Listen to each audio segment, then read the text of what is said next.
Welcome to Newcastle's Wylam Brewery in the Palace of Art in Exhibition Park. Tonight, the big divide. Half the audience is over 60 and half is under 30. How different is life for them and how divided are they over politics and policies?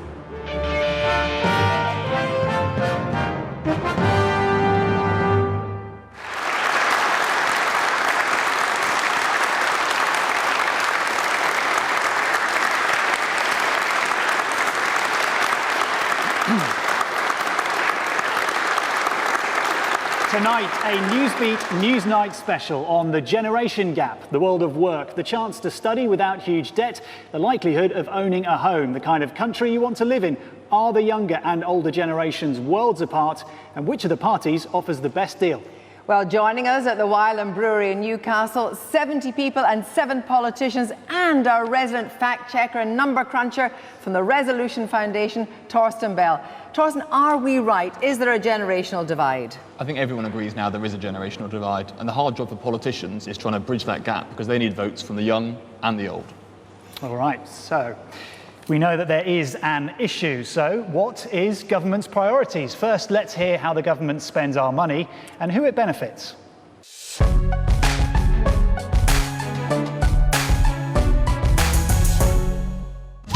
Meet Betty Boomer and Millennial Matt. Betty is over 60. She was born in the post-war years, grew up listening to the Beatles and the Beach Boys, and got her first smartphone for her 61st birthday. Millennial Matt is under 30. He doesn't remember a time before wireless internet. He paid university top-up fees and graduated during the financial crisis. Betty is part of a generation who hold more wealth than the entire population under the age of 45, a group which is more than twice their size. But who is getting more from the state, Matt or Betty? Let's take health. The government has increased the health budget. You might think that this benefits everyone, but 2/5 of NHS spending is spent on those over 65. An 85-year-old Betty will cost the NHS 7 times more than Matt. Unfortunately for Matt, it isn't just that the government is spending different amounts on different parts of the state. It is also protecting policies which Betty will overwhelmingly benefit from. The triple lock, which is designed to make sure pensions continue to rise, and Betty's benefits have been protected by successive governments. In fact, there's been an 8.1% rise in pensioner benefits since 2007-2008. In contrast, since 2009, working age benefits have fallen by 10%. Joining us tonight, an audience of over 60s and under 30s. And politicians from all the main parties are here too. So I'm going to ask politicians, first of all, do you accept that there's a generational divide and you should be doing something to solve it? Dominic Raab from the Tories. There certainly is a challenge here. The two things that you've got to do is you've got to have a strong economy, and since 2010 we've seen 3 million new jobs created. That's hugely important for the young people here, but also to create the revenue, both to invest in the 3 million apprenticeships, but also to raise the state pension by £1,250, which we've managed to do. And the truth is, unless you're willing... I'm afraid that is over 20 seconds, so I'm going to go to Chi now. There'll be plenty of time. Chianwara from Labour. Do you accept that there's a divide, but actually you've got responsibility to make sure that each person is treated fairly in this divide? Well, both young and old have been failed by the Tory government. But the truth is that given that this is the first generation who looks set to be poorer than its parents, clearly there is a divide. And it is up to government, a Labour government, to make sure that we see that we're stronger together and that the many win, not the few. Let's now hear from the Liberal Democrats. Alex Cole-Hamilton, how do you characterise that divide? Well, I'm always struck by an old quote I remember, which is, times are hard, the young don't respect the old. And I say old because that was said by Cicero in the 1st century. So if there is a generational divide, it's always been here. It's up to us as politicians to offer policies to ameliorate that. So that's like restoring housing benefit to the under 21s, but also by triple lock, sustaining the triple lock. Well, we're going to talk about policies, just the fact that you accept that the divide and you've got a responsibility. Let's now move to Mary McCallan from the SNP. How does the SNP plan to address that divide? Well, in the SNP, we don't want there to be a generation gap. We want to have intergenerational fairness. And we believe that the way to do that is to reject a conservative austerity agenda and to invest in our public services and our people. Right, well, let's hear from UKIP now, because David Curtin, you have a different view. What's the problem, do you think, that exists between the generations? Well, I wouldn't use the word divide as such, but certainly there are different needs between the older generation and the younger generation. But what I think is the main issue that we need to address is what everyone's talking about, the skills gap. We certainly haven't been training young people with the skills they need, particularly technical skills, and we need to do that. Jonathan Bartlett from the Greens, where do you see the divide hurting most? Well, there's a divide within generations as well. You've got over 1 million pensioners in poverty. If you're 16 years old, you're earning a minimum wage of £4, just over £4 an hour. If you're older, you may be hitting £7 an hour. But the question that we fundamentally have to ask is who the economy is for. There is enough money to not have this generational divide at all. Well, let's turn to Plaid now, Yunat Yorith. Where do you see the divide hurting most? There is a divide, but I would say that a lot of the issues that are important to young people are important to older people as well. Plaid Cymru advocates an approach which gives care to those people who've paid in over the years through, as they look back on an adulthood that has been one of relative prosperity, and giving hope at the same time to a generation that for the first time in many generations are without hope. Okay, well, we've heard just about enough from the politicians for now. Let's get to the audience before time ticks away from us. And we're going to start on that subject of how much help we get from the state, under 30 and over 60. And let's go to Ree Thompson first. Ree Thomas, you're going to tell us about your experience in foster care. Yes, from my experience in foster care, you can very clearly see the impact of austerity, the impact of cuts. Social workers are absolutely overstretched with caseloads that aren't even manageable anymore. Like 2 of my social workers actually had to leave the profession because the amount of stress that was brought on by the nature of their jobs. And they're the forgotten kids. They're not really given a voice, and there needs to be a lot more done to support them, especially with mental health, and that's a massive issue. Do you think that younger people in your age group get enough help from the government, whether it's the present one or previous ones, in terms of the money you pay in taxis coming back to help? Absolutely not. I'd say that our generation have greater mental health issues. I think that's a massive issue that affects us more so than the other generations. There's also massive stigma around it, but the cuts to the NHS are just resonating deeply, and they're breaking people. It's political policy that kills people. Okay, anyone got a different view on perhaps a different benefit that they've received from the government? Yes, go on in the second row there. Hello, I wasn't sure whether I was introduced there. Anyway, the name is Dominic, and personally the main thing I'd like to put forward as regards benefits and the state and young people. First of all, I'm sorry, I've got to speak faster. First of all, I'd like to say that I don't believe that the young have.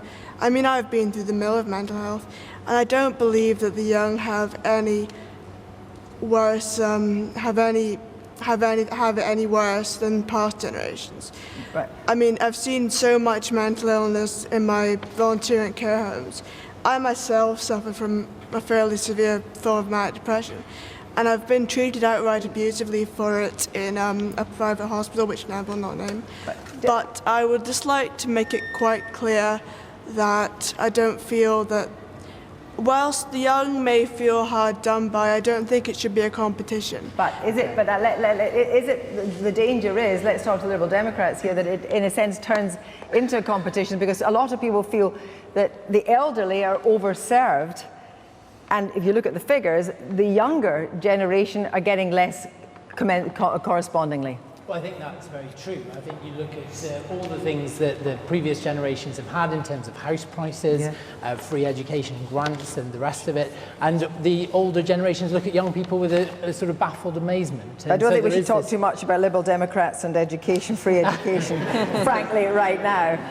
But I think there are things that are actually very clear, Dominic Raab, that actually you have in the past very clearly said, the older generation here is inclined to vote more, so let's make sure the older generation is well served. And then you had an issue with your manifesto on the triple lock, and suddenly it wasn't going to be quite so rosy for old pensioners, and they're not very happy about it. Sure, and Kirsty, there are no easy decisions here, because on top of having a strong economy, which I mentioned before, which pays the revenue, we've talked about the wish list of things that we want, but they've got to be paid for. On top of that, you've got to take difficult decisions. And one of the things we've had to do is take difficult decisions in relation to some of those benefits. You're right. And equally, we've cut the government deficit, the difference between how much the government brings in revenue and how much it spends, by 100 billion. And we were opposed every inch of the way. And Kirsty, my point is... But spending on education, Sorry, Kirsty, look at the statistics, spending on education is going to fall.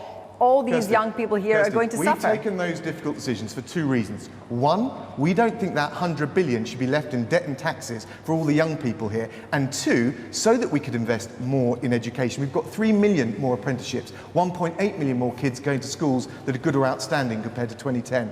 Okay, who wants to come back at Dominic Rudd from the Conservatives on that? I just want to pick up on this. We hear the Tories often talk about good schools, like there's some divide where there's good schools and bad schools, and it speaks to the policy that they have on grammar schools, that they are presiding over a two-tier system here in education. It's going to see the kids in the poorer backgrounds fall behind, and the kids in the more affluent backgrounds ascend the ranks, and that's just iniquitous, and that's why the Lib Dem pupil premium, which we brought in coalition, has actually seen the attainment gap close in England, and we want to sustain that. On the back row there.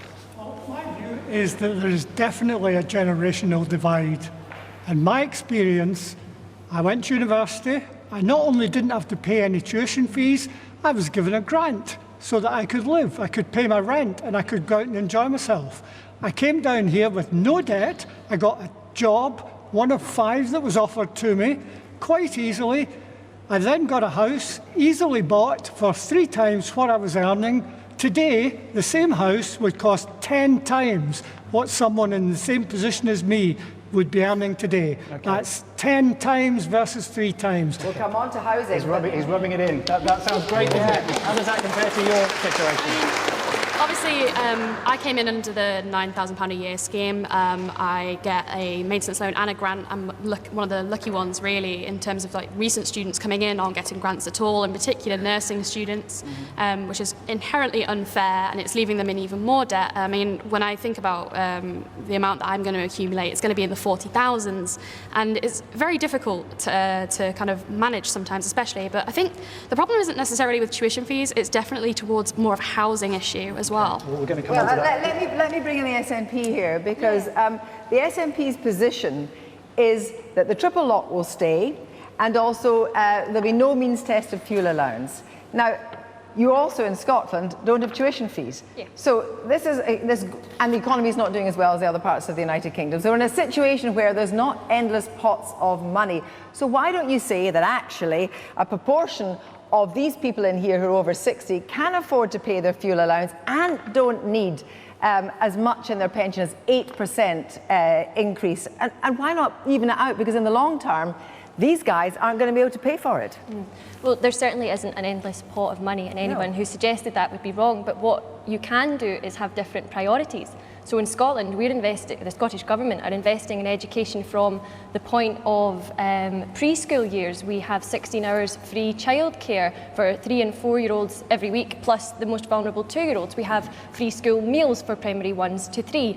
We're investing £120 million this year in our pupil equity fund to close the attainment gap in high schools. And of course, we have free education, higher education, which saves £27,000 a year for. But actually, fewer working class kids in Scotland go to university than working class kids in England. So it's not a panacea. Just picking up Labour here, because we haven't actually spoken to Labour about this. Now, the other way that you're going to help the under 30s, especially when they have kids, is to produce childcare, free childcare from age 2 to 4. But yet, if that's a policy for the younger generation, it's going to cost the earth. You couldn't cost it this morning. Jeremy Corbyn on Women's Hour didn't know how much it would cost. I don't think that the most important quality in a Prime Minister is to be able to memorise the balance sheet. But let me tell you that it's going to cost £5 billion. That is an investment for all generations. It's an investment for young parents who know that having good quality childcare enables them to go out to work and to contribute to our economy. But you know, the people who are taking up the care strain is often grandparents who are acting as carers. And so this actually liberates younger and older. But just say most importantly, and you shouldn't see care, and this is the difference between us and the Conservatives, who see all public services as some kind of money sink which only costs money. This enables our economy to be stronger and better because we have well cared for children and we have parents who can contribute to the economy, and that is why we are investing in it. You want to come in on the back there? I'd just like to say that there's a whole group of women who are finding it very difficult to actually take up those caring responsibilities now. A group of women born in the 1950s, expecting to retire at 60, not getting their pension when they expected it, not being informed of the change in their age. They would love to be looking after their grandchildren. They are having to continue to work, and because they're working, they may be contributing in terms of paying taxes, but they're unable to make that wonderful contribution of looking after their grandchildren and helping on childcare. Well, that just takes us straight into the next one. So clearly a divide within that issue itself between the generations. But what about the divide in the workplace?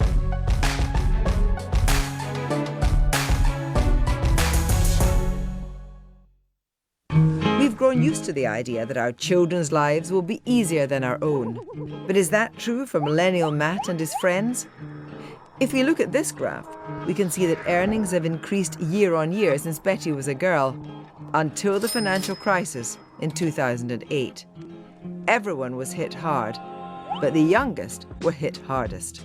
Matt has experienced a 12% real pay fall, whereas Betty's went down just 3.7%. This means that Matt is earning £8,000 less in his 20s than his parents did.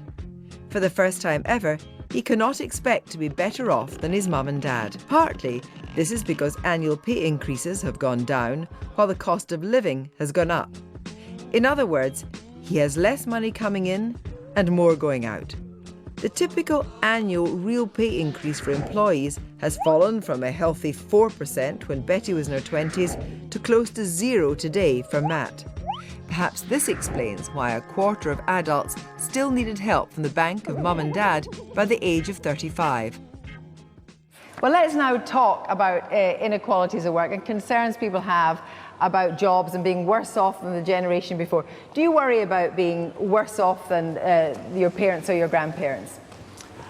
I do in a way. So, I mean, I do feel worse off because I think Labour have caused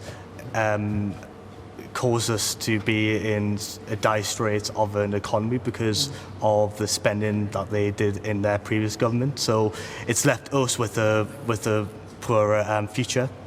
Who is worried about debt here? Who's worried about debt? Lots of people worried about debt. Let's hear from you. What are your concerns about debt and not actually being able to save even? Well, I graduate this year. I'm going to be £27,000 in debt.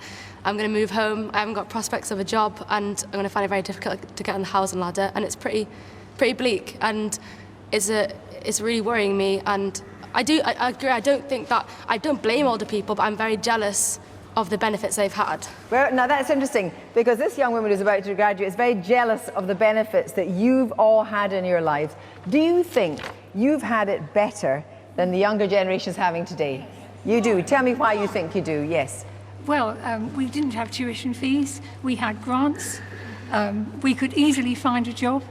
And there is no, we can get back there. We can get back there. I think with the Labour Party's policies and having growth and investment, we can get back to that. Gentleman in the back row, yes. I also think it's quite an issue that the kinds of jobs that young people are now being offered involve them in sort of arrangements like zero contract hours, you know, having to work well below their actual expectations after university in order to actually sort of even get a permanent long-term job.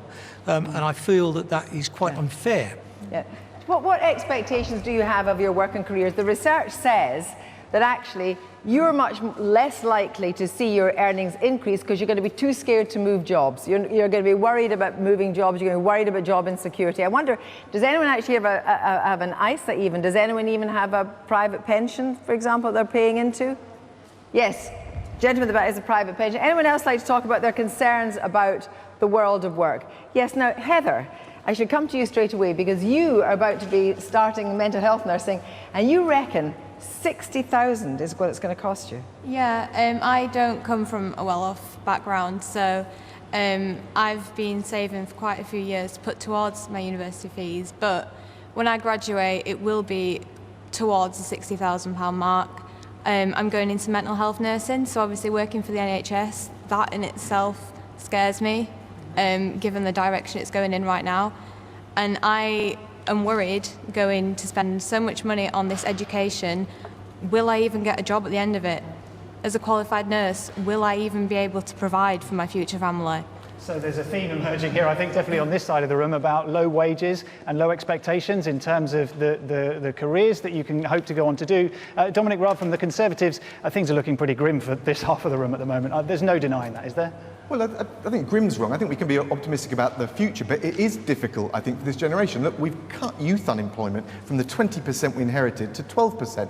We've left the average basic rate taxpayer, low and middle income earners, with £1,000 more in their pockets. We've introduced the national living wage. I think a big issue here is housing. We've seen 300,000 more affordable homes built, but we're ambitious to build even more. But there's no getting away from the basic fundamentals that you need a strong economy to deliver the jobs and also the investment. Let me come in here, because Yes. Dominic keeps talking about a strong economy, but never asks the question, who's the economy for? The fact is, the Conservatives have cut corporation tax. That's the tax on the profits of big corporations since 2010. To the point where we could be getting perhaps £20 billion a year, 8 billion of which could pay off Heather's tuition fees. Another 12 billion could go into actually providing those decent jobs and investing in Kirsty, the economy. can I just come back on that? It doesn't have to be this way. The cutting corporation tax. We've got a whole bank of people wrong. over 60 wanting in here on this. On the question of jobs, job security, pay and so forth. Gentleman in the front there, do you think that actually you've had it a lot better than this generation? No. No. I've been through the world of work now since I was 16. I have not been in a single job for more than 3 years. I've not got a pension. I've had to, towards the end of this, I've been better paid. So I've bought a flat to rent out to use as my pension. And thank you again to the Conservatives for taking the tax off me, because they've changed the tax rules on renting. So do you think this generation's got to harden up a bit and take it on the chin? There's part of that, but also I think that they were sold down the river with the tuition fees for universities, because they were promised that those tuition fees would never be shown as being part of their But as part of the older generation, would you have been prepared to pay more tax to make sure this generation had a free university education? Yes. I'm already doing that. Yes? Yes. Hands up, how many would be prepared to pay a little more tax? The radio is listening in here and it's a full house.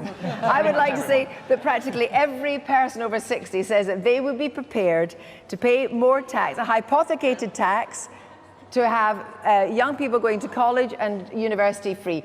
Yes, the gentleman with the purple shirt in the back row, yeah. This is the difficulty that you're talking about a strong economy. Most of these people are not even going to be able to engage in that strong economy, because they're not going to be able to earn a living wage. They're not going to be able to, they're going to have to be weighed down by a huge amount of debt. It's just ridiculous. Let me bring this on but you're not even going to be able to earn a living wage. Gentleman here. Yeah. So I worked part-time along my undergraduate degree. I'm actually doing a master's now, so in total I'm going to have about £60,000 worth of student debt, which is absolutely unbelievable.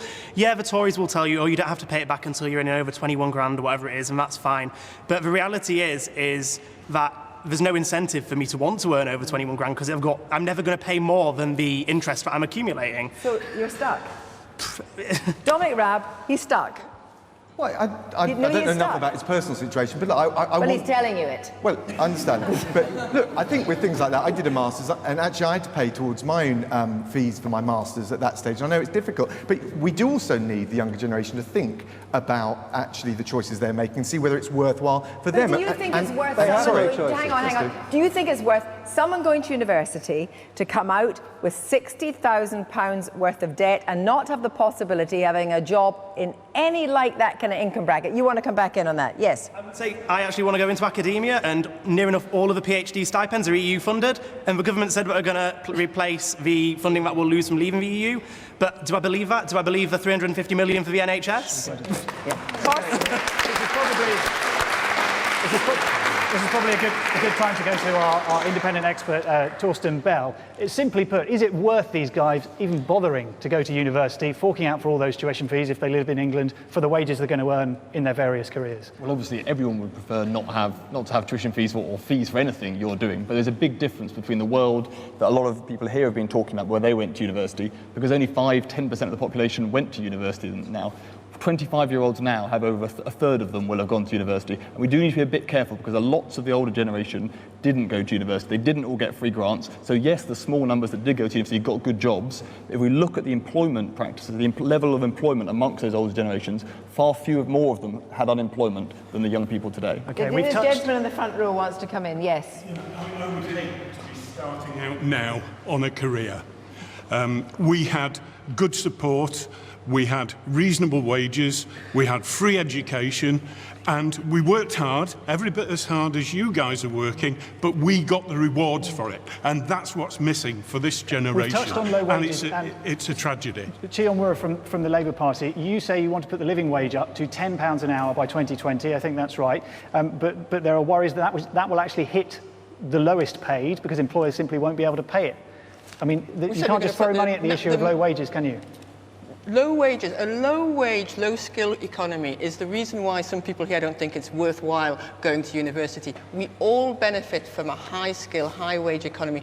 In raising the minimum wage to £10 an hour by 2020, which is what we've committed to do, that will give people a better incentive to work. It will also reduce the benefits that we pay out, the subsidy that the state pays for people to stay in low-wage, low-income jobs, and it will help transform our economy. And just to say, we cannot make our way in the world as a low-wage, low-income economy. Okay, that is what Dominic does not understand. We need high skills. Okay, let's not get into a back and forth between you guys just now, but £10 an hour, I mean, it's still not film star wages, is it, guys? I mean, is that a good living wage to hope for, even in 5 years' time? Yes, the gentleman with the T-shirt in the front there, yes. Yeah, going back to the university question, I've got a degree.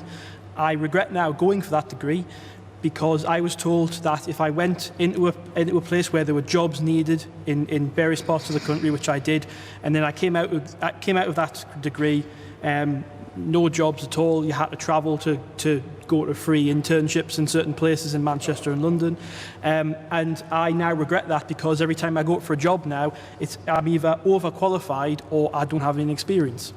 So it's a barrier. I sometimes even take it off my CV. What do you say to that? Well, I think, I also want to come back to Heather, the mental health nurse-to-be, and I thank you, Heather, for going into that profession, because mental health is very much the unsung profession within the health service. And what would you do about public sector pay to make sure that Heather didn't get 1%? We would lift the cap, the 1% cap, because right now a new nurse, like Heather's going to be, will be £830 or £530 a year worse off at the end of this decade as a result of that 1% year-on-year rise based on a 2% inflation. You're just not getting the money to keep pace with inflation. Gentleman in the back row, yes. Instead of freezing the wages as they do with a 1% cap, why don't we link it to what MPs get? They'll think about it then. Guaranteed applause for that line. But I just wonder if there's anyone on this half of the room, the over 60s, who's still working. Let's not have the impression you're all sitting pretty in retirement on huge wads of cash. Is that the case? Yes. Go on, then, lady in the third row back. Yeah, quite a few of you. Sorry, the gentleman there in the third row back. Yeah, I've been made redundant several times throughout my working life. I'm running my own business at the moment, but earning next to nothing at all. Having said all of that, I still pay tax, and I would gladly pay more to support these young people through their education. So. On this question of jobs and helping, I wonder in the bank of over 60s, who has been the bank, had to be the bank of mum and dad, or the bank of granny and granddad? Yeah. One? Just one? Only a couple. Two? Yeah. Three? Not so many. Not so many. Four? There we are. Yes? My children were fortunate enough to get grants to go to university, so... But if they hadn't, you'd have had to help, or we just wouldn't have gone to university? Yeah. I wonder if any of you actually regret, apart from this gentleman here in the under 30s, regret your career path because actually you've come out worse than you thought you would be. Yes, Polly in the front here, yes. I mean, I'm a teacher, and I just don't feel, for what I do, the amount of work that I put in, I don't feel that I'm getting enough. And again, going back to the motivation of the students that I'm teaching, saying to them, right, you're going to have to pay this much for your university, there's going to be so much competition, there's not any job security, you're going to be working until you're at least 70 for those, you know, young adults. It's really difficult for me to be motivated. I wonder if you don't necessarily resent, but you question the fact that the triple lock on state pensions means that pensions have risen 8% since 2005, and indeed, if the triple lock continues, will continue to rise where your median earn is. So basically, you've got the chance that the minimum is going to be 2.5% of increase for pensioners each year. How do you feel about that? Especially, this lot don't look too old. Radio, they don't look too old. What do you think about that? I try not to sort of, I don't want any division between. I think we need to be sort of more cohesive. I think there are certain parties who are trying to divide us at the moment, divide the young and the old, and I think that's just really, you know, it's difficult. So. Well, let's move on. We've had certainly concerns about jobs, but now let's move on now, and a pretty stark difference: housing.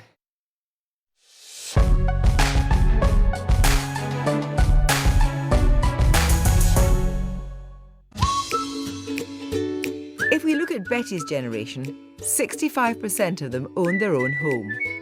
By comparison, millennial Matt has struggled to get on the housing ladder. At the age of 30, only 40% of his generation owns a property. So was it easier to buy a house in the 1970s? In 1974, Betty was 26 and was able to buy her first home for 2.5 times her annual income. Fast forward to 2016, a 30-year-old Matt is struggling to buy his first home. The property will cost, on average, more than 4 times his annual income. So, Matt and his friends are stuck renting from private landlords. In fact, over his lifetime, Matt will spend on average £44,000 more on rent than Betty did. And to make matters worse, he's probably paying his rent to Betty. Half of all rent that goes to private landlords, around £4 billion a year, goes to those over 60. The effect of this is that 2/3 of the aggregate wealth created since 2007 went to Betty and her generation, while wealth for Matt and those aged 16 to 34 has fallen. So let's start this section, I think, with a quick show of hands, because this is going to be really interesting. On the younger side of the room, how many people already own their own home? You're all under 30. One guy. Interestingly, the guy that's got the most debt owns his own home. Okay. And just out of interest, how many of you expect to own your own home before you're 30? Okay, 1, 2, 3, 4. Okay, just a few of you. Okay, so there is a glimmer of hope there.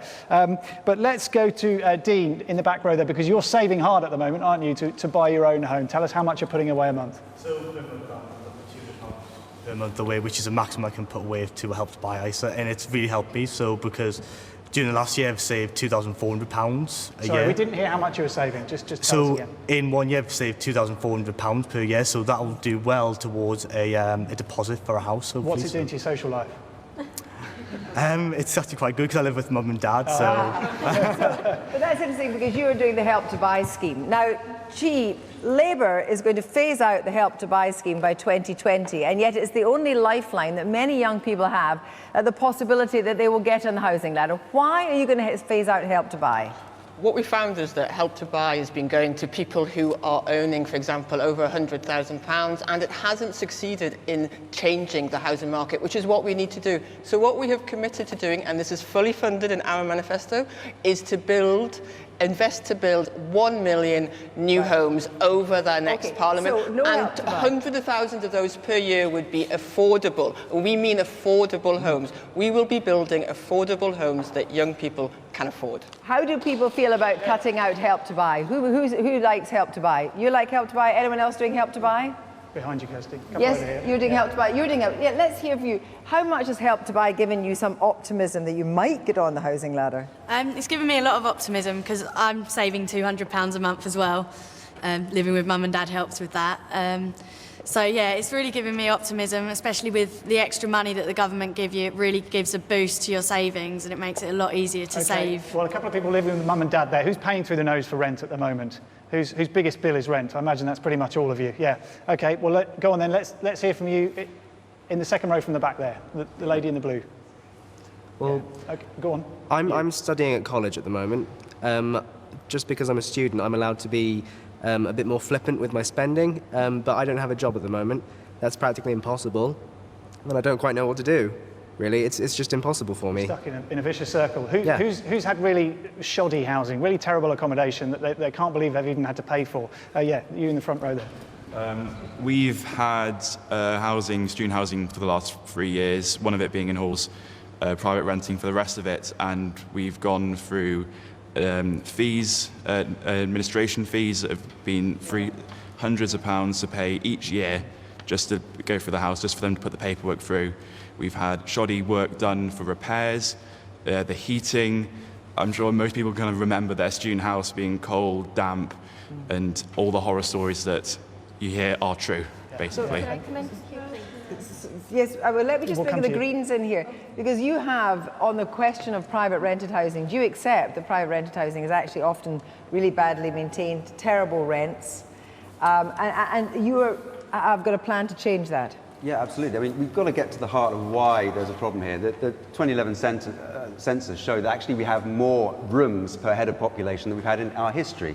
And this isn't about generations competing against one another. It's the fact that housing has been turned into a commodity, a speculative commodity that's being fueled by buy-to-let landlords who are trying to make money off young people and old people. Now, if we take that subsidy away from the buy-to-let landlords, we put it into social housing, create those deposits for new council housing, allow councils to borrow against that, we increase the supply, you take the heat out of the housing market, and then have rent controls as well. Give local authorities the opportunity to cap rents and control them, bring them down, so we have a living rent. We can do it if we have the political will. You know, this debate has kind of been framed as a young versus old thing, and actually it isn't like that. It really isn't like that. There is enough money if we have the political will to sort these problems out. It doesn't have to be taken from the old to give to the young. Okay. We can all have it, all together. All right, it's a shared responsibility from the Greens. The fact is, all the parties will promise to build however many more homes it is, 1 million, 5 million, whatever. The SNP, you can't, Mary McCallum from the SNP, the government just isn't building homes in any part of the UK at anything like the required rate, are they? Well, I'd just like to say, first of all, I'm 24 years old. I am acutely aware of all these difficulties that you guys are discussing, from your accommodation when you're a student through to saving in your ISAs and things like that. The Scottish National Party, since it came to government 10 years ago, has built 50,000 affordable homes and helped 22,000 people into home ownership via the shared equity scheme, and we have scrapped the right to buy, and we are going to restore housing benefit for 18 to 21-year-olds, something which the Tories scrapped. So in all these ways, we are trying to help young people in Scotland make that really important move into the housing ladder. Let me bring in Dominic Raab there, because in 2015, the Tories pledged to build 1 million new homes by 2020. 1 million new homes by 2020. Since March last year, you've built 100 and what? Well, I know that affordable homes since 2010 have been 300,000. No, I'm afraid not. 168 and 1,350. Well, that's not going to work out, is it? Because it's not on track to build 1 million homes by 2020, affordable homes, or not even affordable homes for this lot. We've seen 300,000 affordable homes made since 2010, and our plans are for 400,000 new ones by both encouraging social housing and councils to create houses for rent, but also the option to buy. But you won't even, in terms of social, you won't allow local authorities to borrow to build affordable homes. And that's because, Kirsty, we talk about this borrowing, we talk about the wish list, the money tree that keeps giving money, but the Scottish government deficit is 3 times the UK government deficit. These things have to be paid for. We need to do it in a responsible way. Dominic, all you're doing is taking that debt and putting it round the necks of young people. You're taking that public debt and saddling the next generation with it. You keep racking up these debts. These young people have to pay them off. And taking public debts, not only... It's not right then. So again, it's not right then to promise 1 million homes, is it? Well, no, we set out very clearly our plans for 400,000 new homes by 2020. So we are redoubling our efforts and to deal with rental as well as homes to buy. Right. Okay, we need to hear from some of the older side of the room on this. Who's got a spare room? Come on, be honest. They wouldn't mind renting out to one of our under 30s. Several hands going up there. Okay. In all seriousness, though, who has a fairly big house that's got plenty of room in it that you're still living in that could maybe, I don't know, help solve the housing crisis? Go on. Yeah. 2 people in 4 bedrooms. But I would just like to say, I don't think it was any different in our day. Getting on the housing ladder, we needed to pay 15%. That equated, in my language, to almost 2 years' salary gross. Okay. Not net, gross. Okay, we then went through the process in the, just over 1990, where the interest rate on our mortgage actually went up to 16 and 70%. Every month we were getting a letter to say it was going up and up and up. And when we bought the house, our mortgage actually doubled, and we had to forgive or give in to something, and that was our main thing to do, to pay the mortgage. It sounds like a lot of these guys have already given up on maybe even owning their own home. Is this an impossible dream for people now? Should young people not worry about owning their own home? Torsten, what about that? Is it actually an impossible dream? Are we not going to be a property-owning democracy? I'm afraid the bad news is this generation is definitely not going to see the same home ownership rates that the baby boomers saw. Baby boomer home ownership is up to 80%. These guys are around half that, and I'm afraid they're never going to get up towards those levels. And that is because, for the reason this gentleman says about there were high interest rates before and there are low interest rates now, but the flip side of that is house prices in Britain have gone through the roof over the last 30 years. Okay, who's angry on this side of the room? Yeah, go on, in the second row. I'd just like to go back to Dominic's point on borrowing being a barrier to affordable home building. You have absolutely no credibility when it comes to your fiscal record in government. You've went from 1 billion in government debt to 1 trillion to 1.7 trillion. How on earth do you think your government's track record is credible at all? Well, can I answer that? Because until you've paid off the deficit, you can't get the debt down. So no, but just listen to a sec, because it's important. Until you pay off the deficit, you can't get the debt down. We've paid off 100 billion. The debt is increasing. Yes, okay. Look, until you get the deficit down, we're not going to do it, and that shows you how important it is not to add to it. That's where Labour will lead us right back to where we started from. Austerity is an ideological choice. You can grow your way out of debt. You can grow to a surplus. Come on, we're not going to take lessons from the SNP on economic Yes, we are, credibility. because quite clearly, a lot of the policies that we're pursuing in Scotland, these young people would like The Scottish economy down contracted south. at the end of 2016. Your budget deficit's 3 times the Productivity is higher in Scotland than it is in the rest of the UK, and that is a key indicator of economic Let's hear growth. from the gentleman over here on the second row in our under 30s section. What do you want to say on So, housing? I grew up in poor quality housing. I've lived with high costs and poor conditions for a long, long time.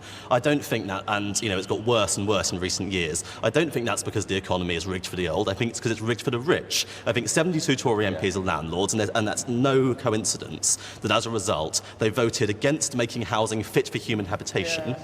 They've wobbled on revenge evictions, and the wealthiest Tory MP in the country jacked up rents on the estate he owned, so that the families that had lived there all their lives couldn't afford to live there anymore. How much longer are we going to go on with 3 million children living with damp and mould and vermin in the 6th richest economy in the world? How long are you going to accept it for, Dominic? What would you do if you were in power? I think she's bang on the money, to be honest. 1 million new homes, half affordable, half public. It is if you stop building luxury flats and start building affordable homes, and if you have a bit of planning and a bit of strategy, rather than just sort of... Well, let me bring UKIP in on this. I mean, you heard there from Torsten Bell that actually this is the end of the kind of property owning democracy in the same way as it was before. Do you think that's acceptable, that we've just got to say that people are not going to be able to afford their own homes in the future. It's all going to be landlords, perhaps from this bracket, who are going to be renting out their homes. Well, it's not acceptable at all, and I think there's been decisions made over the last 20 years which have led to this situation that we're in. I think there's a lot of unreality in what I've been hearing around the room. We talk about affordable homes, but affordable homes can be 80% of the market price. If the market price is 300,000, an affordable home is 240,000, that's still not affordable. We talk about everyone making promises to build so many homes a year. For 20 years it hasn't happened. But the one thing that we haven't mentioned, which UKIP has mentioned a lot, is that you can't separate the housing crisis from the immigration levels that we've had. And over the last 20 years, there has been a huge increase in immigration, which has been a deliberate policy of Blair, Brown, Cameron and May, and together with them not building enough homes for the demand. Show of hands. Who thinks the housing crisis is due to immigration? Show of hands. I think there's 2-3 hands up there. It's basic supply and demand, and you can't separate the two. It's not the only factor. It's not the only factor, but it is a factor. As in schools, exactly, and in this area. Some of the lowest house prices in the UK, a lot of empty homes in deprived areas in parts of Wales. Yeah, and people can't afford to buy them. A lot of people will be interested hearing the Conservative representative talking about controlling national debt when they've failed to get to grips with that, when they're perfectly happy for young people to go heavily into debt. We were talking about student loans earlier. A lot of these young people will fear not reaching the pay threshold for when they start to pay back their student loans. That's the reality of the problems that our young people face. There's a woman in the back, second back row, yes. I'm getting quite both confused and irritated to some extent. I have 5 children. 2 of them bought good houses in this area, right, in their mid-20s, just in the last 5 years. I don't understand all this difficulty. One of the benefits, don't tell the people down south, for goodness sake, but one of the benefits of living in this area is housing is affordable. And I don't understand most of the arguments that are being made, and I have examples. I'm not talking theory. Let's bring in the Labour. As the previous MP for this area, where housing was one of the top 3 issues that constituents come to see me about week in, week out. House prices are more reasonable here, but incomes are much lower, and the ability to save the deposit is also low. So I have a young woman constituent. She's working for the government. She's on a very good wage. She cannot afford to buy her own home, and that is not being reckless. So. Okay, does that ring true with anyone on this side of the room from the under 30s? So you can't get a house. We'll come back to you, sir. Yes, go on the front row. Yeah. I'm from London, and I am considering I have to move back home now, and it's embarrassing, but that's just the issue. The prices are extortionate now. Don't be embarrassed. Torsten, let's bring you in on this. Is there a geographical split and a difference if you're trying to buy your own home? There are very large geographical differences in home ownership, in house prices and in earnings, as she says, across the country. The North East does have a higher rates of home ownership because prices are lower here, but it's not just a London issue. So places like West Yorkshire and Greater Manchester have seen over a 50% decline in home ownership amongst young families since just the 1990s. So this is not just a London problem. Okay, a couple of older half of the audience in the second row. Yes, you, sir. I'm a buy-to-let landlord, one of the many villainised landlords, and I invested in buy-to-let because I didn't want to. I did it because I want a pension, and annuity rates have crashed. One of the reasons that, one of the benefits for being young nowadays is that interest rates are so low. I mean, I was paying 15% interest on a mortgage in the early 80s. Now, the only way I could succeed to build up a pension fund was to go into buy-to-let. But that's interesting, because then what you're saying is that housing for you is an investment, not a place to live. Exactly, but only because I can't get a decent annuity rate. But are you I'm going to say this, and you're obviously going to say yes, but do you understand how some landlords are rapacious, and actually some landlords have really bad properties they don't maintain? I'm not suggesting you do. Yeah, absolutely. But how do you think you set a fair rent, really? Yeah, I set the market just below the market rent, okay? But Okay. I do everything in accordance with the law, and I can tell you the returns on buy-to-let are pretty poor if you do everything properly. Okay, this guy's got several houses. Hardly any of you have any. Who sees it as an investment for the future, a realistic one? Anybody? No, you're all shaking your heads. Okay, yes, on the back row. Go on, tell us. House prices have steadily been increasing with the Tory government, and they will continue to increase as long as we have a strong economy. And the only way we're going to get an economy is if we get a Conservative government. Okay, all right. Well, we are running short of time on housing, but we will. I think that's definitely clear. There's a split in the room over that. Well, now with Brexit ahead, what kind of country do we want to live in?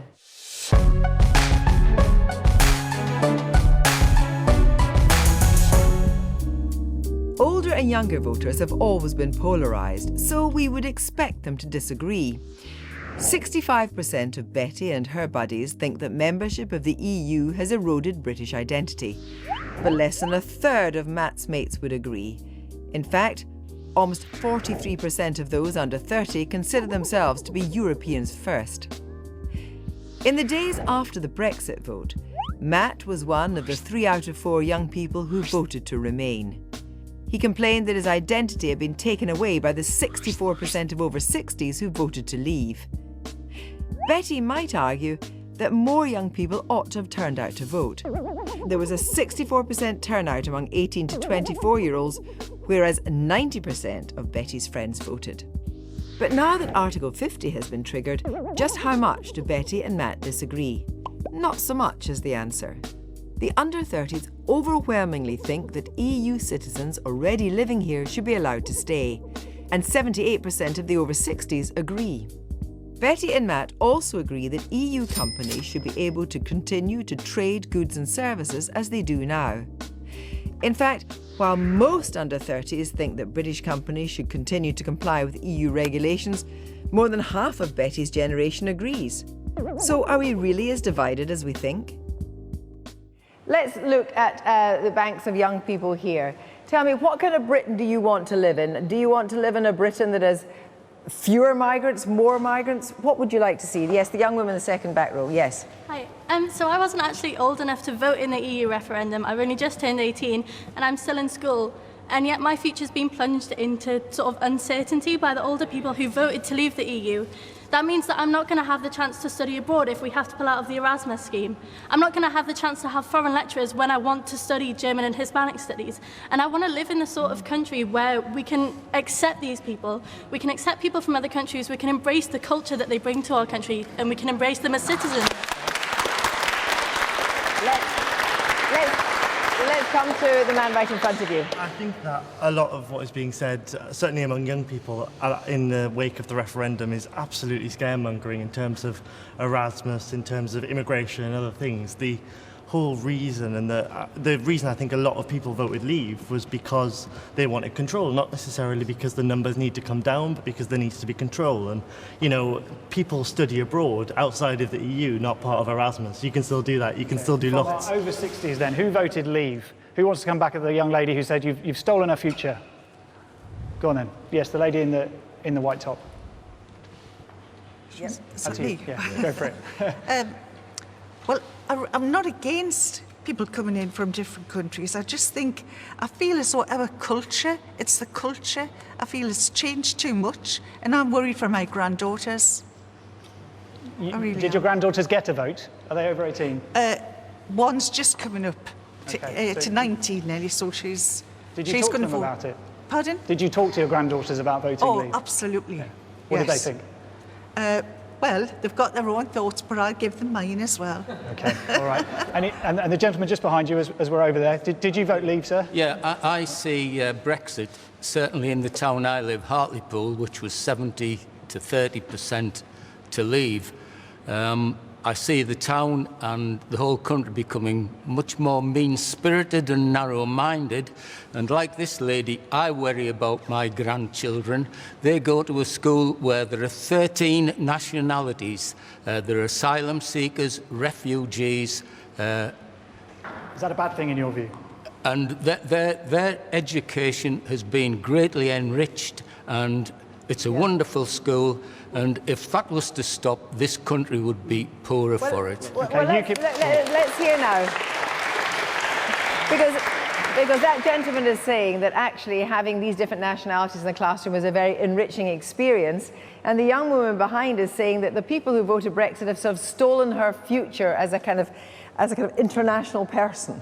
Well, absolutely not. I mean, we're still going to be friends with European countries. We're still going to be having links and friendships with people all around the world, and people will still be able to visit here, and we'll still give out student visas for people to come from other countries and study here in our universities. And I think what we've seen since Brexit, all of the fear that was all of the things that people said was going to happen that was bad hasn't actually happened. We haven't actually Brexited yet. No, well, since the referendum, a lot. Let me just get this young woman. Yes, you want to come back on that? Yeah, yes. I think the gentleman mentioned we haven't seen any things. What we have seen is a more intolerant society. People have become more closed. They've become more scared of different people. I've never experienced racism before Brexit, but have on several times since. So I think what this, apart from all these other logistical things, it has created a narrower society. I just wonder, just coming to the young woman in front, do you think that older people have kind of stolen your future in the sense of the young woman behind, that actually they made a decision which is really about your future, not theirs? Well, I don't want to blame all old people, but I do feel like some of the old people who have voted have, and I won't be able to get free movement. I'm at university, I won't be able to go and travel abroad if I want to. There's so many things, and I think our culture is enriched by, as I said, by migration. I'm like the descendant of an Irish immigrant, and I think I've brought a lot to this country. And things like our public services are built on migration. Like the NHS, 40% of nurses are EU immigrants. We need immigrants. We need free movement. Let's just hear from Dominic Raab. Dominic Raab from the Conservatives. Can you look these young people under 30 in the eye and say, even if we don't get a deal the government is happy with from the EU, we're going to cut ourselves loose and it's going to be okay? Look, first of all, I totally understand the nervousness of the 48% and particularly young people, but there are opportunities here as well, and what we're fighting for is a successful Brexit, and I'm going to make the case, let me finish making the argument, that you're only going to get that under the Conservatives with Theresa May, but my vision is an optimistic one. Britain is a self-governing democracy, so politicians like me and Chi come here and can be accountable to you, strong relationships with our European friends, but also a global horizon, a global leader in free trade. And why is that important? Because the jobs of the future will come from trading with those emerging economies, and also free trade is a great way to bring down prices, which will ease the cost of living pressures that we've all been talking about this evening. Okay, there's a guy just behind you there. Do you want to come in and respond to that? What Dominic Raab had to say? Pick up on the point that we made earlier, blaming older people for the Brexit result. There were a massive proportion of young voters that didn't even bother to turn out on that day. Yeah. And a lot of the older people that did vote Brexit, they were the same people that voted to join the EU in the first place, and they've seen the whole progression of the political union. Let me come to Torsten on this, because there's the key point that you make yourself, that a lot of people, young people, didn't turn out. Would it have made a difference if they had turned out? No.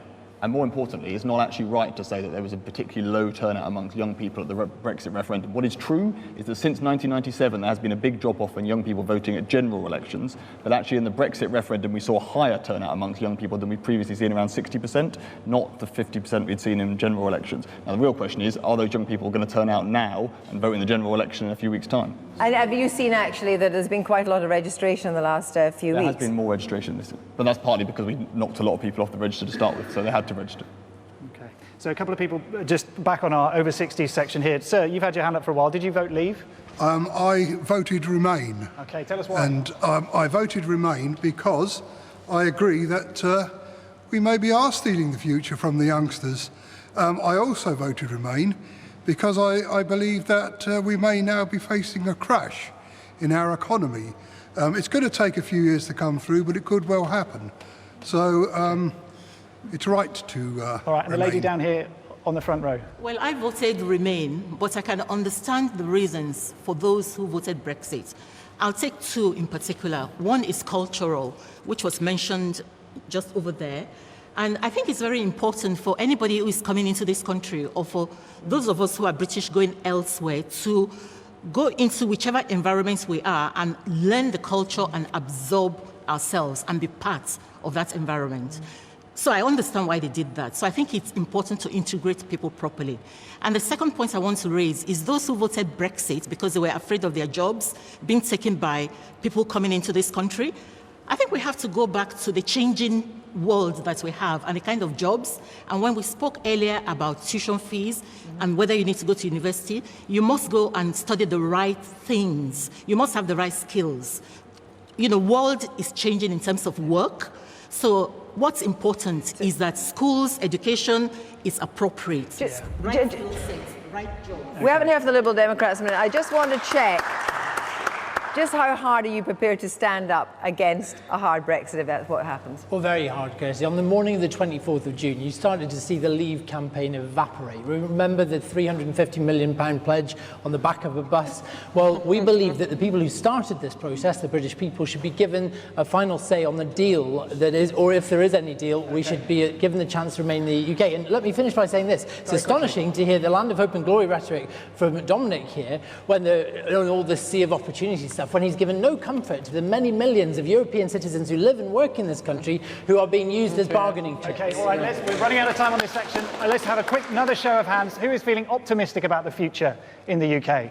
Okay, so if you're listening on the radio, there's just a handful of hands actually up on either side. That's not too many, maybe more on the under 30s. Older people are not that optimistic, which I think is quite interesting. Okay, so anyone want to just quickly tell us why they are feeling optimistic? Who's feeling optimistic on this side? Yep, go on. Yes, you're feeling optimistic, gentleman in the front row. Yeah, I mean, I think we have a great opportunity now. We have an opportunity to speak to other countries which we haven't had a chance to before. America's reaching out to us. We have plenty of other countries outside of the EU who want to make deals with us. They want to talk with us. They want to have negotiations, trade deals. It's all there, regardless of what happens with the EU. And coming back to the young woman, you want to come in on that? I would just say that I feel optimistic because the polls are closing. There's a chance that we might finally elect a very compassionate and real human being as a leader. And I think that if we can bring Jeremy Corbyn in, we'll create a revolution and hope for the future. Okay, and we haven't heard from anyone on the over 60s about being optimistic in the future. Go on then. Yes, you sir in the front row. Can I just respond to this guy? No, well, tell us why you're optimistic about the future if you are. Well, because we're in charge of our own destiny, we're in charge of our own borders, we can determine who we want to come in, the skills that are required of the people that come in. We're going to control that. Okay. We're not going to have... Our infrastructure just cannot cope with open borders. It cannot. And this guy here, can I just say... Okay, so we're running out of time. You've had your say, sir. Let's go to this lady behind you. You wanted to disagree. I think that was a mainly Tory press headline. Okay. And very quickly on the front row then. Yes, I'm optimistic because the thing that I know about the British is that we have this ability to see the opportunity in any situation. All right. Thank you very much. Well, that's all we have time for at the Wylam Brewery in Newcastle. Thank you to our audience, whatever age you are, and to our politicians as well. That's it for the Generation Gap. Just 8 days to go to that all-important vote. From Newsnight and Newsbeat, good night.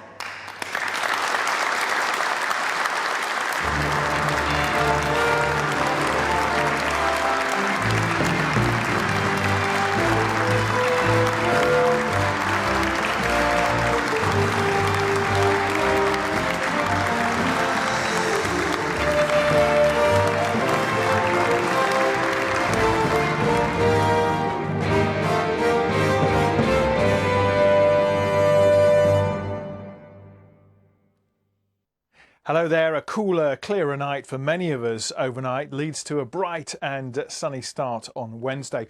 More cloud notice across southern